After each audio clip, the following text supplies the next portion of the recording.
You're listening to the Broadway Podcast Network.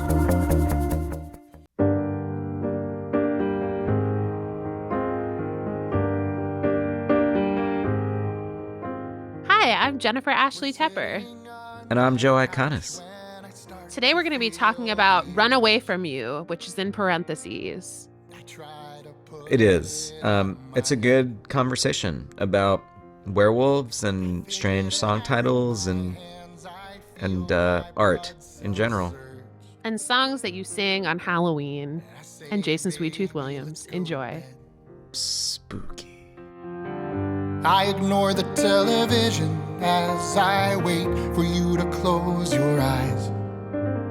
Run Away From You. This song title is in parentheses, which is so subversive, Joe. Tell us about that. The song title is in parentheses because the actual name of the song would be the Werewolf Song. But if it was called the Werewolf Song in parentheses Run Away From You, it would give away it's not a joke. It would give it away for no reason. Of course. And so tits and ass syndrome. Exactly. Yeah. It's definitely my Dance 10 Looks 3 of titles. But once I realized that, I loved the idea of having it in parentheses because I loved the idea of people questioning why is that in parentheses, right. And perhaps thinking like, oh, there's another title where the song is called The Werewolf Song. Which I don't know if anyone does, but I'd like to think that they do. Yeah. And the other thing I love about it is obviously there's like a legendary new musical theater song called Run Away With Me, which is it's Kerrigan and Loudermilk song, very beautiful, like the most sort of like, romantic, contemporary, direct, rolling piano line musical theater song of all time. And so I always liked that this is like the opposite of that. It's like Run Away With Me, Run Away From You. Like it's just like similar, but the opposite. They should be a medley. Where's that mashup? Yeah. This song has been performed largely by Jason SweetTooth Williams with other people as well. Yeah, I've seen some great performances of it, but it was a song that I wrote with SweetTooth in mind for sure, and he's the foremost interpreter. Yeah. I've Run Away From You. I feel like, it's, with your songs, if we actually went through and were like, who has performed each song and did obviously you've performed each of your songs the most. Like you would get like the highest number, but after that it would definitely be Jason. Like Jason has sung all of your songs the most of anyone. For sure. Which means that, there's multiple instances on this album of like someone originated a song and someone else is singing it. And like there's so many, Jason has originated so many. Yeah. Yeah, I mean, I love, as we've talked about, I love actors and I love how material changes depending on who is interpreting it, or the way I like to work is that material changes depending on who is interpreting it. And so I like on this album that there's a few songs that were originated by some people and are now being interpreted by others. And it doesn't mean that anyone's version isn't the official version. Doesn't mean anyone's version doesn't exist. It's just kind of like what it is now. And, and when, album 2 On the Move comes out, maybe there'll be some of these songs with different singers, like who knows? But Jason is definitely my number one as far as that goes. I just love him. I think he's just such a great actor. He can do so many things that are disparate. He's just like a get your hands dirty sort of actor who's in this package as a human that I just find endlessly inspiring. And he, more than anybody that I work with, seems like a real person, which is like he just seems, when he's on stage or whatever, he just seems like a human being who would be walking down the street, who happened to find his way to a stage or to a concert or whatever, and there's just no bullshit in his performances, even his performances that are very stylized. And I've seen him do a lot of like crazy experimental shit. I've had him play, he plays Santa Claus. Like he plays like characters who are like characters. Right. Like he's not, just like a naturalistic actor, but even even in those characters, even in those like big roles that I've seen him play, he just has this thing that it's just real. It's just, and I frequently, say that he's like my Philip Seymour Hoffman, because, he like, I guess just like, physically, or I was going to say facially, he has like similar coloring to Philip Seymour Hoffman, that sort of like, red-faced white guy with blonde hair. But he has this similar sort of humanity to me, where it's like even, every Philip Seymour Hoffman performance, no matter how crazy, it was just, he just felt real. They all feel like real people. Yeah. And that's how Jason's performances hit me. It's also, okay, I'm about to say two opposing things about this, but it's like Jason is so good at doing any new musical theater, and it's specifically, I think, because of like how your years-long collaboration has like, he has such a great brain for picking up something that's brand new and like shaping it and, interpreting it and doing all of that. And then on the flip side, related to what you're talking about, it's like this thing that people are allowed to do in plays but not in musicals. And I just saw The Minutes, so I'm thinking about The Minutes on Broadway, maybe listeners saw it, but it's like those characters who feel very normal, feel very off the street, feel like, oh yeah, that's who you'd see at a city council meeting. Yeah. Like you wouldn't necessarily see a musical about those people. They just feel like normal walk off the street characters. So like the way that Jason can kind of, as you said, like play someone who seems like a normal human and then represent them in musical theater material is rare. Yeah, because he doesn't lose it when he's singing. Because like that's the thing, again, with like, musical theater, you can do naturalistic in a play in a way that's a lot easier than you can do it in the musical, because in real life people don't sing, and in musicals they do. And people become so presentational. Yeah. And there's so many actors who I like a lot, but when I see them in a musical, it's like, oh, their scene work, they're using a different voice than their song work. It literally feels like these are two different things, and no one seems to care. It's like everyone's kind of fine with this, which is cool, but that's not my thing. I always love when the singing just comes out of the speaking, because it's all the same character. It's all the same voice to me, even if they're singing very impressively, And totally. I mean, there's some masters of this, Jason's so amazing at it. And it's like it's a very rare skill, but like I always think of Brian Darcy James too. He's someone who I feel like 100%. It is rare. It's a rare skill. It really is. Norbert Leo Busto, the two. Yeah. But Jason is just, it's when he's singing and he sings. He has a beautiful tenor voice. It sounds like somebody speaking in a way that I love so much. And and his performance of this song is like absolutely one of my favorites, because he just like goes for it in such a whole hog way, in a way that every time I've seen him do it, it allows the audience to be laughing at the conceit, and then it allows the audience to feel the terror, and then it allows the audience to feel heartbroken, which is what I wanted to do with the song. I wanted to like convey all of that, and the song itself, it's about someone with a secret that they're ashamed of, that they can't help, and that secret could be anything, but it's something that is ruining things in their lives, and as much as it's like the werewolf song, I hope that people hear it and can relate to it. And over the years, I've been really surprised at the amount of people who have told me that they were personally affected by this song. Yeah. Because I think you really can, you don't have to get any of that. You can look at it and be like, oh, this is so hilarious. It's a song about a werewolf who he doesn't want his girlfriend to find out. It totally works. Right. And then he howls at the end, which is like, even if you hate the song, it's like, oh, he's howling, how cute. But I think if you want to go a step further, there's hopefully, a lot there. And it's like, and I'm, writing very, very, honestly. I mean, I always try to write honestly, but it's not meant to be a joke song or a gimmick song. No, it kind of fits into we talked about another song on the album that also does like the sad boy trio of things to ruin. It's almost like the werewolf's another sad boy. Yeah. Yeah. The werewolf's another sad boy.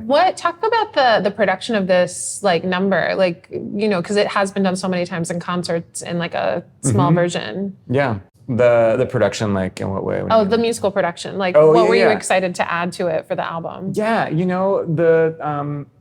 I think that this tune is one of the more like sort of straightforward production wise. As far as instrumentation goes, it's really like, the music is like kind of classic rock. It's like, guitar and bass and drums and piano, and there's organ on it.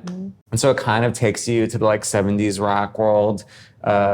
Ian and Charlie would talk about Meatloaf a lot, and doing like Jim Steinman. Yeah. And there is like, which I never ever thought of when writing this tune, but it definitely has that. There's like I think the subject matter gives it this sort of hint of like gothicness, but it's like the bridge, especially that like the wordy like da da da da da da, stay off the busy street. That's I think is what can take you to a Jim Steinman place. Yeah.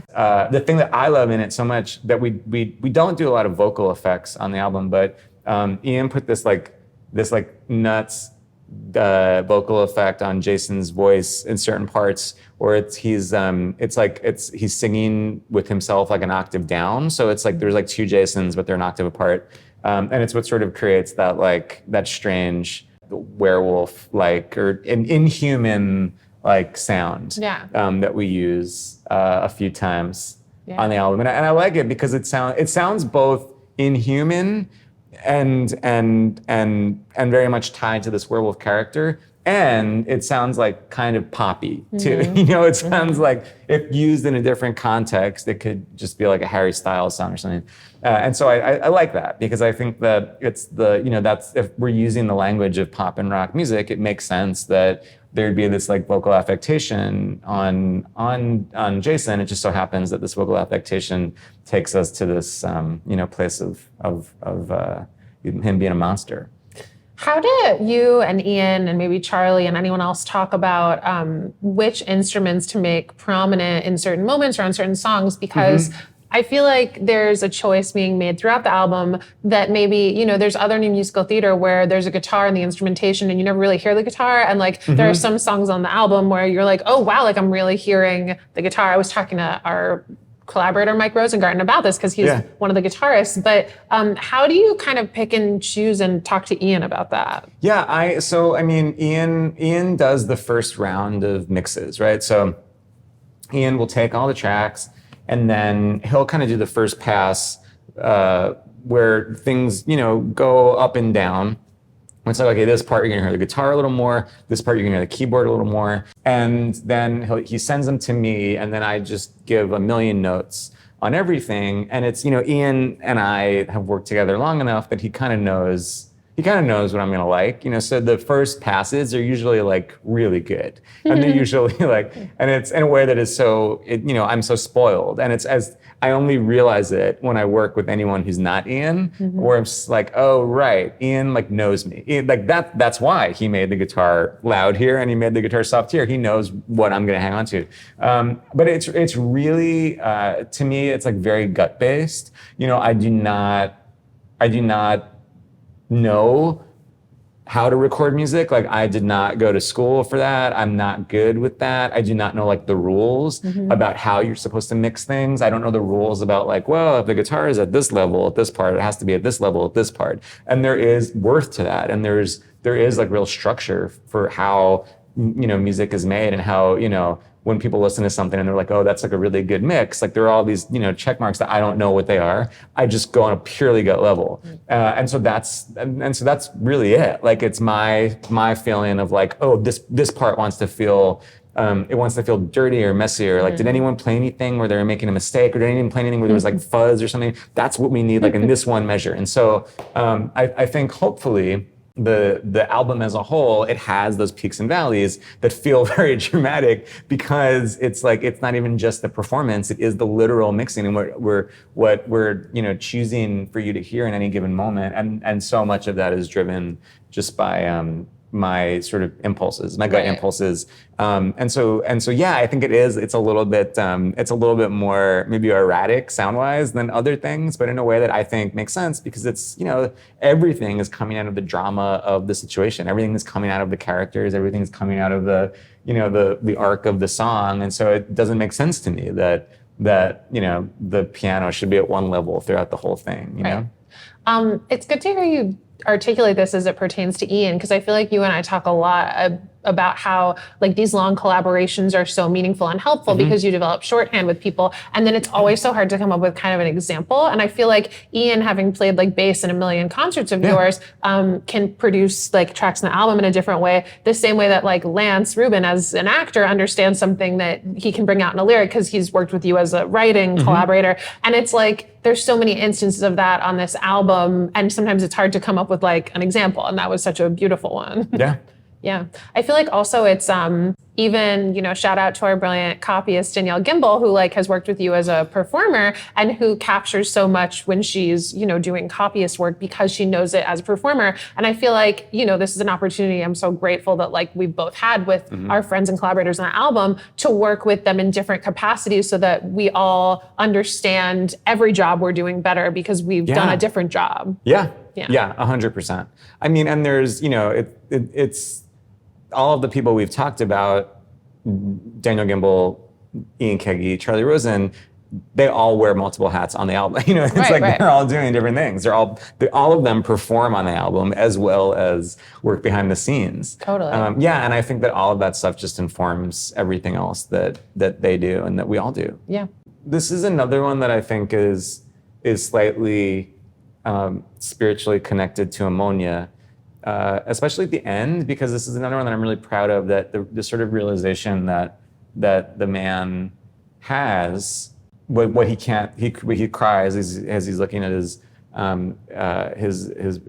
partner, and he says, you know, because I couldn't tell you that what I know is that if I had the choice to not be a werewolf anymore or to remain being a werewolf, I would choose to keep being a werewolf. Right. Even though it's ruining us, even though it's ruining me, it's ruining you. If someone said, I can take this away from you, this man is saying, I couldn't do it. I would choose to keep doing it. And I think that in a lot of art that's about people who struggle with things, the triumph is like always supposed to be them overcoming it. And Ammonia, it's someone saying like, you know, they're going through this whole thing, and then at the end, they're like, and I'm going to do the same exact thing because I want to. That's who I am. That's who I am. Mm-hmm. Yeah. Yeah. And so it's like, I don't, you know, and I don't know what that says about me or about the songs, but I really like it. It feels very honest to me. Yeah, totally. Hey, thanks so much for listening or watching to my podcast. Do me a favor and go to wherever you just listen to or watch this thing and subscribe or like, or give us a great rating or review, and then head to bpn.fm/album to find out even more information about this podcast, more ways to watch, more ways to listen, and check out my album. Thanks so much for hanging out. Album Podcast is executive produced by Liz Armstrong, produced by Dori Berenstein, Alan Seals, Kim Garris, and the rest of the team at the Broadway Podcast Network. Be sure to visit bpn.fm/album for both audio and video versions of this podcast and to listen to Album.